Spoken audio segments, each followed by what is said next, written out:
who created God? A common argument from atheists and skeptics is that if all things need a cause, then God must also need a cause. The conclusion is that if God needed a cause, then God is not God, and if God is not God, then of course there is no God. This is a slightly more sophisticated form of the basic question, who made God? Everyone knows that something does not come from nothing. So, if God is a something, then he must have a cause, right? The question is tricky because it sneaks in the false assumption that God came from somewhere and then asks where that might be. The answer is that the question does not even make sense. It is like asking, what does blue smell like? Blue is not in the category of things that have a smell, so the question itself is flawed. In the same way, God is not in the category of things that are created or caused. God is uncaused and uncreated. He simply exists. How do we know this? We know that from nothing. Nothing comes. So, if there were ever a time when there was absolutely nothing in existence, then nothing would have ever come into existence. But things do exist. Therefore, since there could never have been absolutely nothing, something had to have always been in existence. That ever-existing thing is what we call God.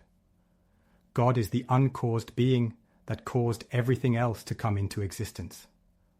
God is the uncreated creator who created the universe and everything in it. Is God the unmoved mover of Aristotle's teachings? The concept of an unmoved mover has been discussed at least since the time of early Greek philosophers. Aristotle is most famously credited with establishing this idea, though he may not have been the very first to frame the concept this way. This line of reasoning, and Aristotle's argument in favor of it, were later used in the context of Christian theology by Thomas Aquinas, who pointed to God as the unmoved mover. This was part of Aquinas' cosmological argument, one of his 5 ways. However, there are crucial differences between the way Aristotle viewed his unmoved mover and the way later theologians, such as Aquinas, used it as a reference to the God of the Bible. Aristotle was a student of Plato, who taught that the ultimate reality was composed of ideal forms, and that one primary good entity, the demiurge, had created reality. Aristotle took a less personal and more abstract approach. He developed the idea of an unmoved mover from an earlier concept of unmoved movers, plural.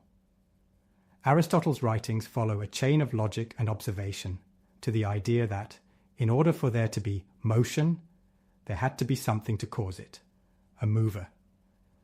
For Aristotle, however, this idea was applied individually to the various spheres of the heavens, which astronomers either numbered at 47 or 55. To Aristotle, these were not personal, relatable beings. They were pure intellectuality. Later, however, Aristotle's writings reflect either a change of mind or a growing conclusion, which changed his basic premise. In short, if there is more than one unmoved mover, there can be no unity in the universe. This would then fall short as an ultimate explanation. So it seems Aristotle deduced there must, even behind the movers of the various celestial spheres, be a single, solitary, ultimate cause. Causality cannot end with multiple unmoved movers, but must terminate with a single unmoved mover. It should be noted that Aristotle's concept of an unmoved mover is purely an abstraction, not a person. It is intellectual, but not personal, in the sense of a being who interacts with others. Aristotle did not assume his first cause to be a person, or even a deity. Instead, he viewed this ultimate cause as a thought, thinking about itself. In a technical sense, this concept agrees well with the Bible's depiction of God. God is the one who began creation, while himself is uncreated.